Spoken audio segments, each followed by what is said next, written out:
Welcome to Echoes of the Silk Road, a place where mystery, legend, and the unknown intertwine. From chilling encounters to forgotten folklore, every story is a step deeper into the shadows of history and imagination. If you enjoy unraveling the eerie and unexplained, make sure to like, share, and subscribe. And now, let's begin our journey down the Silk Road. The King of the Golden River by John Ruskin. Chapter 1. How the agricultural system of the Black Brothers was interfered with by Southwest Wind, Esquire. In a secluded and mountainous part of Styria, there was, in old time, a valley of the most surprising and luxuriant fertility. It was surrounded on all sides by steep and rocky mountains, rising into peaks which were always covered with snow, and from which a number of torrents descended in constant cataracts. One of these fell westward over the face of a black precipice, some 1,000 feet in height, and was called the Black Torrent. It was said by the neighboring villagers that every now and then, at the close of the year, this torrent was dried up for the space of an hour or two, and that, during this time, the bed of the stream was left dry, and that some of the boldest among the youths of the valley had gone down and seen a golden figure seated on a rock in the midst of the channel. But, as the tradition was found inconsistent with one or two laws of natural philosophy, the greater part of the more serious inhabitants of the neighboring villages were content to take it for granted that their fathers had been mistaken. Whether this be so or not, it is at least certain that on the other side of the rock, the flood was of inestimable value to the country, not merely from the richness of the pastures it irrigated, but from the power which it supplied to several mills, in more than one manufactory upon its banks. The valley itself was called the Treasure Valley, on account of its extraordinary fertility. It was, however, not without some reason, supposed that this fertility arose from the curse of the King of the Golden River. The King of the Golden River had been, in ancient times, a mighty magician, and lived upon the mountain whence the Black Torrent descended. It was said that he was originally a kind and benevolent spirit, who came down from the mountain upon the first day of the year, and smiled upon the inhabitants of the valley. But, whenever he did so, the ice of the glacier melted, the avalanche thundered down, and the river rose in flood. And whenever this happened, the inhabitants of the valley thought only of their own profit, and pursued their regular course of industry, so that the King of the Golden River became at last dissatisfied with their hardness of heart, and determined to remain on the mountain and never descend more. Still, though he did not leave his precipice, he had influence enough over the climate of the valley, whenever he was displeased, to deprive the inhabitants of its usual produce, and turn its pleasant springs into dry cinders.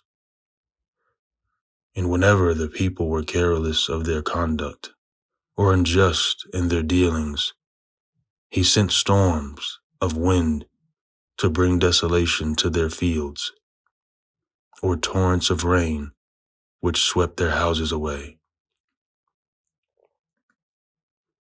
The Treasure Valley was, at the period of which I am speaking, inhabited by three brothers, Schwartz, Hans, and Gluck.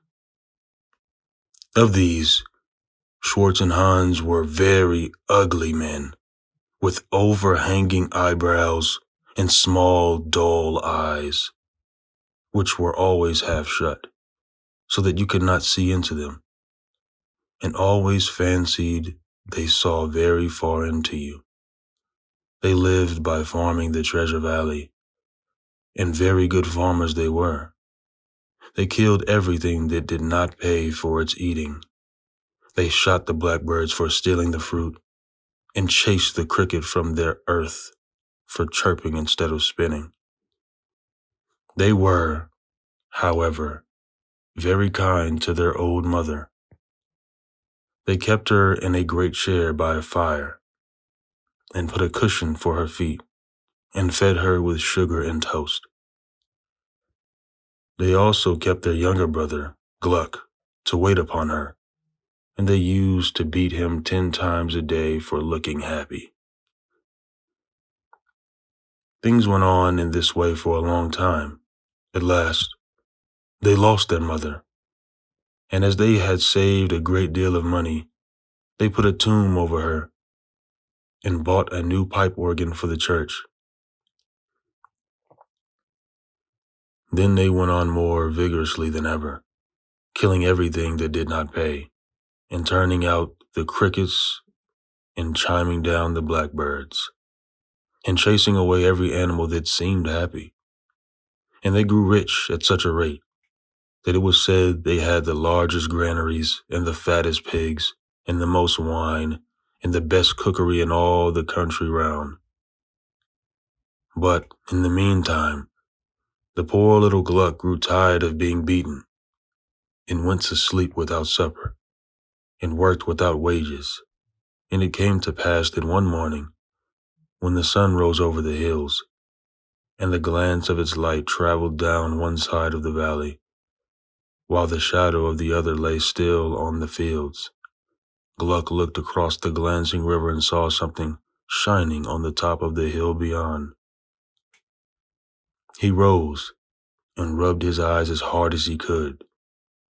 But whatever it was certainly something very extraordinary. The sun rose higher, and the lighted space grew wider, and still it shone brighter and brighter. And it was clearer than crystal, and as fiery as a meteor, and as steady as the mountain itself. Then he saw that it was a great torrent of pure gold, flowing from top to bottom of the mountain, and it was Gluck's birthday. Chapter 2. How Gluck had an interview with the king of the Golden River. Gluck was very fond of looking at the Golden River when the sun shone on it, but whether the sun shone or not, he could not reach it. The valley was narrow and deep, and the steep sides of the mountain were so high and rocky that it was quite impossible to climb them. But still, Gluck could not help dreaming about the river, and thinking how fine it would be if it were really gold. He thought of how grand it would be to turn everything into gold, and how splendid it would be to have a house all made of gold, and a garden full of golden flowers, and fields full of golden corn. And so he thought and thought, till he did not know what to do with himself. The strange visitor. One evening, when Hans and Schwartz were gone out, Gluck sat alone by the fire, preparing a mug of beer. The evening was very stormy. The wind blew louder and louder. The rain came down in torrents. The trees were bent to the ground, and the thunder rolled till the house shook again. The door shook so violently, as if somebody were trying to force it open. But Gluck knew that his brothers had told him not to open the door for anybody, so he sat still by the fire. The knock at the door. The knocking grew louder and louder. At last, the door gave way with a crash, and a strange figure walked in. It was a little old man, about 4 feet high, with a long gray beard and a clumsy red cap. His nose was very long, and his eyes were bright as a ferret's. Gluck stared at him in astonishment. "That's a bad night," said the little old man. "So it is, sir," said Gluck. "I'm wet," said the little old man. "So it seems, sir," said Gluck. "Can't you give me a seat by the fire?" said the old man.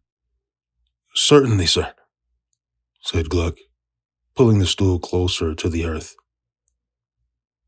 Gluck's kindness. The little old man dried himself for some time before the fire, then turned around to Gluck. "Gluck, my boy," he said, "fetch me a glass of beer." Gluck was startled to hear the old man call him by his name, but he ran and fetched the beer. The old man drank it off at a draught. Then he said, "Gluck, my boy, have you any more beer?" "No, sir," said Gluck. "My brothers won't let me have any more." "Very good," said the old man. "Then I'll drink water." And he turned and looked at the fire. Hans and Schwartz returned. Just at that moment, the door opened with a bang, and in came Hans and Schwartz, drenched to the skin and very fierce. They rushed at Gluck and beat him without saying a word. "Who's this fellow?" said Hans. "I don't know, brother," said Gluck in terror. "Who let him in?" said Schwartz. "I did, brother," said Gluck. "He was wet and—" Schwartz flung Gluck aside and turned to the old man. "What do you want here, you vagabond?" he shouted. "A little warmth and shelter," said the old man calmly. "Have the kindness to turn out," said Hans. The old man did not move. Schwartz rushed at him, caught him by the collar, and tried to drag him to the door. But at that instant, there came a gust of wind stronger than any before. It burst out of the fire with a shower of red-hot cinders, roared round the room, and dashed out the lamp. The brothers could not see what they were doing, but they thought the roof had fallen in. After a few minutes, the wind ceased, and the lamp was blown out. The visitor's warning.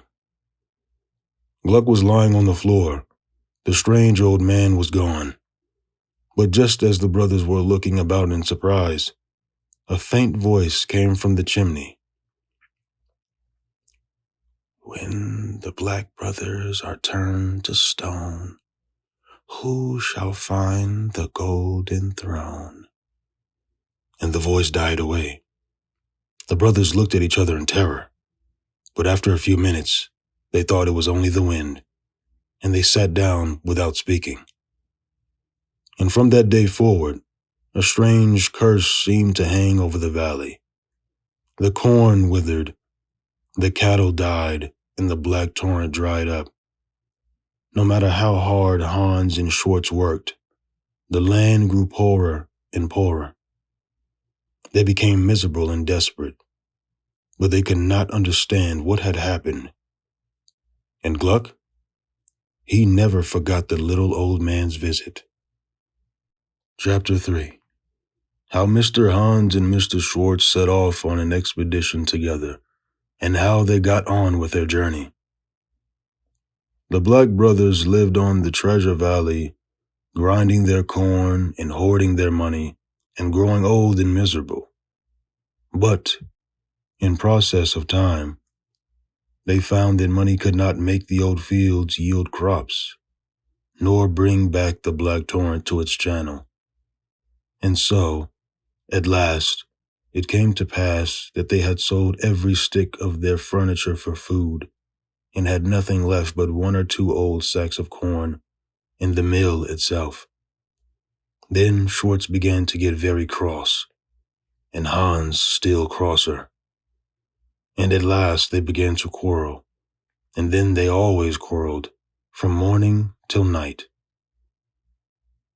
The discovery of the Golden River's secret. But one day, they made it up again, and they both sat down together to count their money.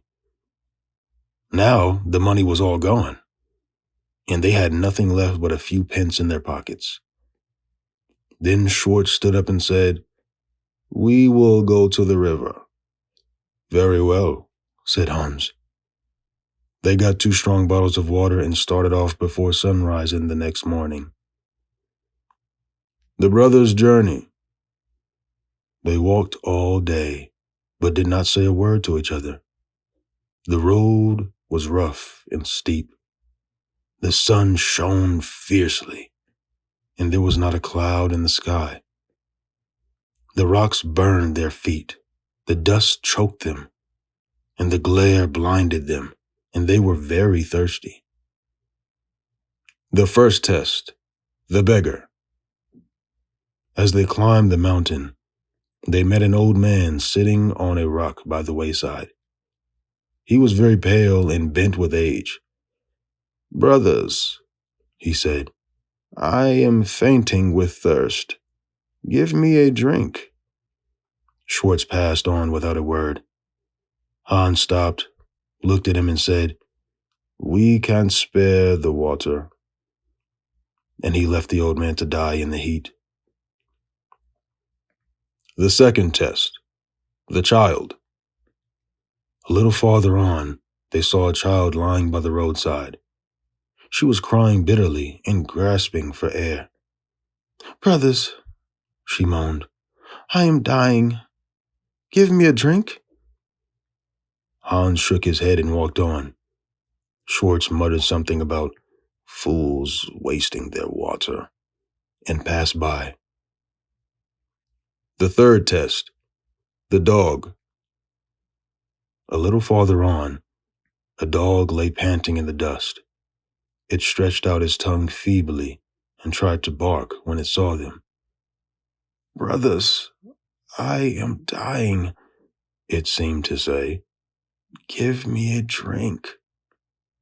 Schwartz kicked at it, and Hans cursed it, and they walked on. The Golden River's judgment. At last, they reached the top of the mountain. They stood on the edge of the Golden River and looked at the shining water. Schwartz was the first to try. He opened his bottle and poured the water into the river. But the moment the first drop touched the stream, a furious wind arose. The sky grew dark. The mountains shook, and the river rose into a mighty flood. A black cloud swept over Schwartz, and when it cleared away, he was gone. Hans trembled, but his greed was stronger than his fear. He poured his water into the river. The same storm arose. A mighty wind howled, and the rocks shook. And when the wind cleared away, Hans was gone too. Where had they gone? 2 black stones lay by the riverside, and to this day they stand at the brink of the Golden River, watching the water flow by. Chapter 4. How little Gluck set off on an expedition, and how he prospered. When Gluck found that his brothers did not come back, he was very sorry, and he cried all night. But Gluck was not a coward, and he made up his mind to go and see what had become of them. So, the next morning, he filled his flask with fresh water and set off toward the Golden River. The journey begins.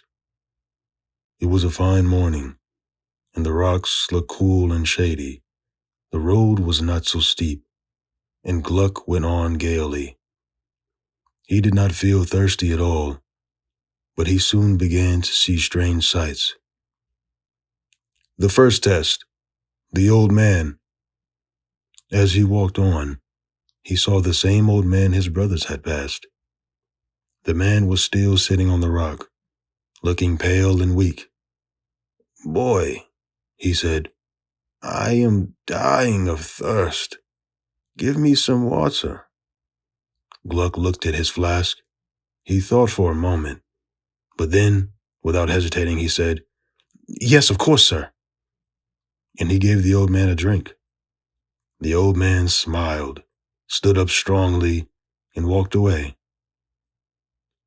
The second test, the child. A little farther on, he found the same little girl lying in the dust. She was weaker than before, her lips parched and cracked. "Boy," she whispered, "I am dying. Please give me a drink." Gluck did not even think. He knelt down and poured water into her mouth. She smiled, stood up, and ran away laughing. The third test, the dog. Farther on, Gluck saw the same poor dog. It could barely move, its eyes dim, its breath short. Gluck bent down and let the dog lap from his flask. The dog sprang up, wagged its tail, and ran off barking joyfully. Gluck smiled and kept walking. But when he looked at his flask, he saw only one drop of water was left. The Golden River's gift. At last, Gluck reached out and found the Golden River. The sun was setting and the river shone like fire. Gluck stood for a moment, looking at the last drop of water in his flask. Then he said, "At last, I have done my best." And he poured the single drop into the river. The transformation. Instantly, the river began to glow with golden light. A mighty wind rose, but it was warm and gentle. The river rolled over the rocks in a flood of molten gold. The valley below burst into life. The trees bloomed, the fields turned green, and the black torrent flowed again, this time clear and sparkling. And standing on the highest rock, Gluck saw the king of the Golden River. The king smiled at him and said, "Because you have been kind and selfless, the valley shall prosper. You shall be its master, and no evil shall come upon it, as long as you live in kindness and truth." Then the king vanished, and Gluck was alone. A happy ending. Gluck returned to the Treasure Valley, and from that day forward, the land was blessed with riches and happiness. He never sought gold for himself, but the fields bore endless fruit, and the people of the valley prospered. As for Hans and Schwartz, they remained as stones forever, standing as a warning to the greedy and unkind. The end.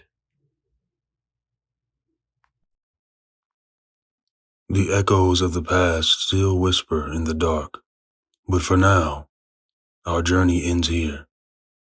If you've enjoyed this tale from the shadows, be sure to like, share, and subscribe, so you never miss what waits beyond the veil.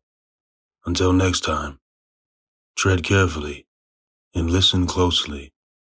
The road is never truly silent.